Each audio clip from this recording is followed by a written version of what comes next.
When President Trump asked me to serve as the Secretary of Defense, he gave all of us and me the mission of restoring the warrior ethos.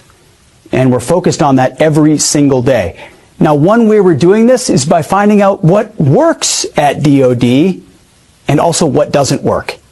And that begins by finding out where we are spending taxpayer dollars. Now, part of what we've uncovered is that the Defense Department has become very much over-reliant on management, consultants, and contractors. We found that we likely have more contractors than we have civilian employees. And many of them, those contractors, are making more money than our career senior executive employees. To give you one example, the Air Force, working as a team with DOJ, cut that department's largest management consulting program. Pete Hegseth has done it again, and this should come as no surprise because he is quite possibly the most incompetent, inept, certainly the most unqualified member of Donald Trump's cabinet, and that is proven out, and how he continues to screw up and create scandals at the Pentagon, with this one, this time being so bad, Donald Trump was forced to respond and threw Pete Hegseth under the bus. We're going to get into it all, but before we do, if I could quickly ask you to leave a like on this video, and if you haven't already, and you enjoy our channel, to hit that subscribe button. It goes a long way, and it really does mean a lot to me now. Before we get into this latest illegal scandal that is breaking news being reported out of the Pentagon, I want to start with a clip from Jim McGovern, who called out Pete Hegseth in a way that I think provides really important context to this story. And let me just add my final point here. I mean, many have expressed concerns with how Secretary Hegseth has managed the Pentagon, prioritizing loyalty over competence, decimating the military and civilian workforce, and undermining the effectiveness of the Department of Defense. Given that chaos, is now an appropriate time to gift the Department of Defense an additional $150 billion on top of the $858 billion that they already received in FY 2025? I mean, do you have any concerns about this? I do, and I don't believe so. And that was a central argument that House Democrats made during the markup. We have seen Secretary Hegseth struggling to run the department well. I think it's up to like 5 of his employees have quit or been fired in the first 3 or 4 months. They've had highly critical things to say about the way the department is being run. Obviously, they don't know how to control secure information securely. And again, they don't have a plan in terms of where they're planning to spend. We don't even have an FY26 full budget yet.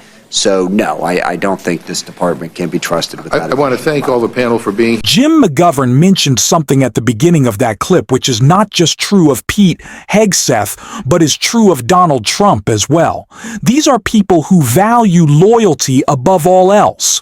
Not loyalty to a set of ideas. Certainly not loyalty to the Constitution, but loyalty to them even when they are breaking the law, even when they are breaking their oaths, even when they are acting in corrupt or incompetent ways. Pete Hegseth demands loyalty. That is all that he wants. He doesn't care about what is going wrong at the Pentagon as long as no one is speaking out, because they want to protect his interests. That's what matters most to Pete. And it's why we saw him fire so many of his high-ranking officials, because they were speaking out against how poorly he was running the Pentagon. And when he was asked about that in a Fox interview, we got a little glimpse into how Pete Hegseth views things that's important. Before we get into this breaking news, Orders we give, to the plans we discuss, there's a reason why our nation's most closely held secrets are contained in certain places with only access from certain people. Nobody takes that more seriously than me. If there's one thing I've sort of been offended by, I don't get offended by much. I'm here to do my job for the president, for the country, is this idea that I don't take classification or I don't take clearances seriously. Nobody takes it more seriously than me. And we make sure that's infused through how we operate. And we do everything we can to deliver on behalf of the American people that way. So Pete Hegseth says that he's upset with how the media has covered him. Now, Pete Hegseth has said this a couple of times. He always posts this graphic that Fox reports on that 100% of the media coverage has been negative for Pete Hegseth 100%. Which, first of all, I don't believe that to be true. There's too many propaganda outlets that say exactly what Donald Trump wants them to. But if it was the case, let's think about why could it be that you were texting war plans? Could it be that you were sharing war plans in a Signal Grim chat with a reporter? Could it be that you're drunk on the job? Could it be that you were screaming and acting like the fool at a White House Easter egg roll in which you were scaring your own children? Could that contribute to some of this negative coverage? I don't know. But clearly Pete Hegseth isn't happy with anyone speaking out against him, and we can see that with this breaking scandal out of the Pentagon. Pete Hegseth breaking the law, mind you. And then we're going to get to Donald Trump's response. White House stunned as Hegseth inquiry brings up illegal wiretap claims. Exclusive Trump advisors lose confidence in Pentagon leak investigation. Hegseth used to justify firing 3 top aides. The White House has lost confidence in the Pentagon leak investigation that Pete Hegseth used to justify firing 3 top aides last month after advisors were told that the aides had supposedly been outed by an illegal warrantless national security advisor, Wiretap. The extraordinary explanation alarmed the advisors who had raised it with people close to J.D. Vance because such a wiretap would almost certainly be unconstitutional and an even bigger scandal than a number of leaks, but the advisors found the claim to be untrue and complained they were being fed dubious information by Hegseth's personal lawyer. The advisors were stunned again when Pete Hegseth's lawyers denied having told anyone about an illegal NSA wiretap himself, and maintained that any information he had was passed on to him by others at the Pentagon. The leak was first attributed internally to Hegseth's senior advisor, who was escorted out of the Pentagon and fired last month alongside 2 other aides, and the Deputy Defense Secretary's chief of staff, the illegal wiretap claim. And Caldwell's denials fueled a breakdown of trust in the Pentagon and the White House, where Trump advisors tracking the investigation have privately suggested they no longer have any idea about who or what to believe.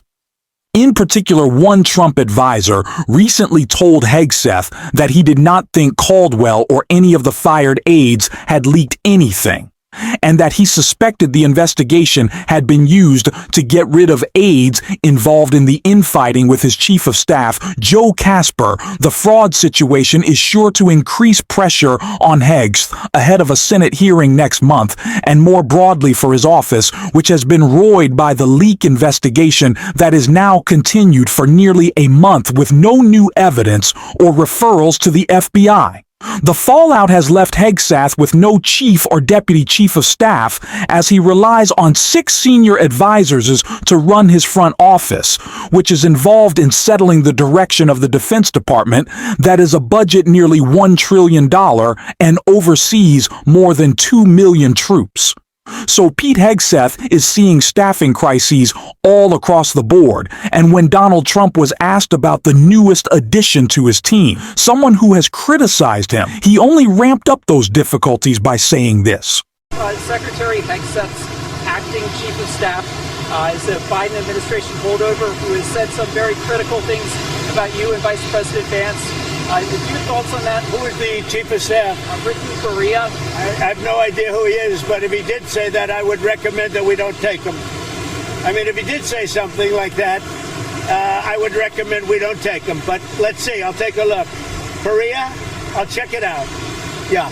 So there is no trust from the White House with the Pentagon, Donald Trump, and his advisors do not like who Pete Hegseth is having staff around him. They do not like the decisions being made by Pete Hegseth. They certainly do not like all these scandals being brought about by him, and now it only gets worse.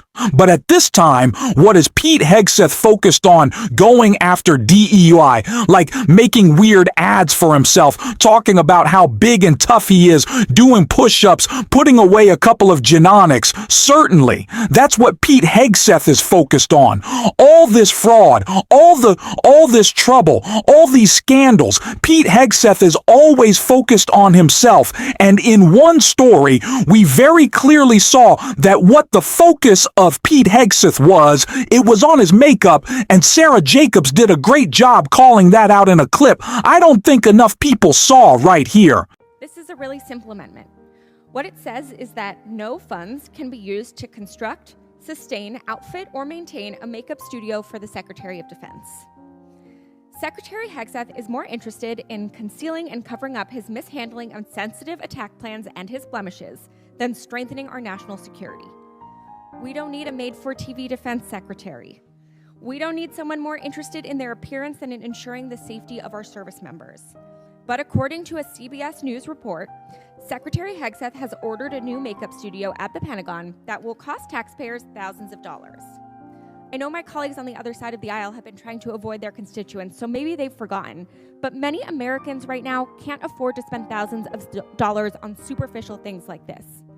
Many Americans are taking on debt just to buy groceries. People can't afford the rising costs of housing, healthcare, childcare, and education when their paychecks aren't going up either. These reports of the Secretary of Defense spending taxpayer dollars on a makeup studio are further proof that everything this administration is spewing about waste, fraud, abuse, and efficiency is total bullshit. This is about furthering their agenda, whether it's paying for a tax cut for billionaires or looking good on TV. This makeup studio isn't going to make Americans safer. It won't protect the lives of our service members. It won't strengthen our national security. Now, many of you have seen my makeup videos. I wish Congresswoman Mace was still here at this markup because I know she has.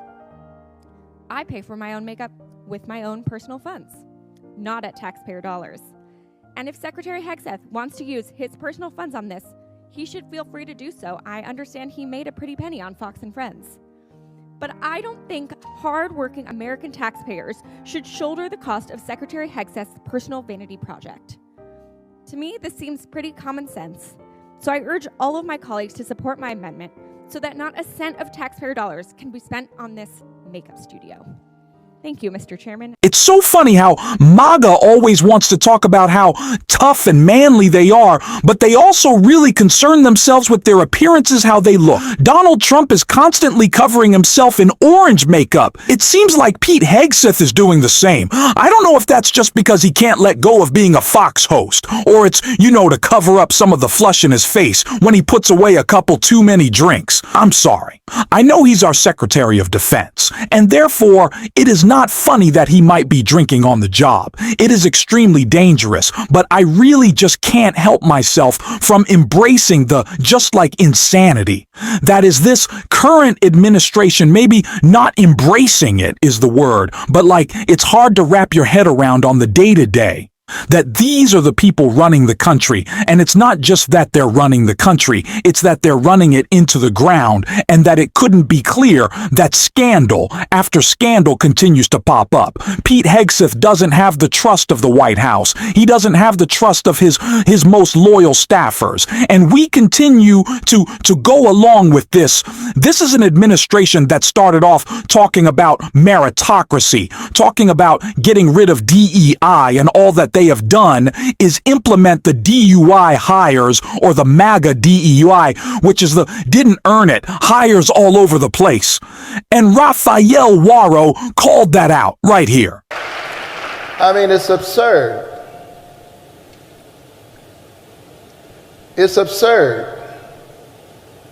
Don't preach to me and lecture me about merit and a meritocracy while I witness you nominate the most unfit, most unqualified people we've ever seen. You're clearly not serious. You cannot lecture me about merit while nominating Pete Hegseth and Robert Kennedy. Cannot.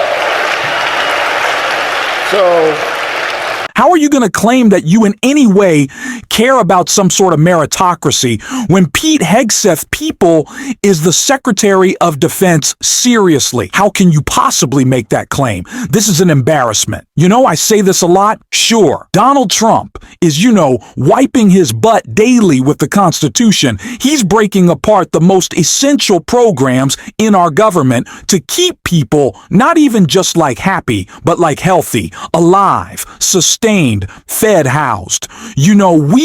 We need to be doing better. Our government should exist to make sure people live in dignity, not just living by. But of course, we can't do that under Donald Trump. But sure, all of that is happening. It's also just embarrassing. It's embarrassing to have these guys be the representation of us. It's embarrassing. I'm embarrassed. I'm scared. I'm also embarrassed. And that's why we gotta be louder voices than theirs. We gotta call them out. We're certainly doing so on this show every single day. And if you wanna support that, as always, you can hit that subscribe button. You can leave a like on this video. And if you stuck around to the end, you can drop a blue heart in the comments. And until next time, I'll see you soon.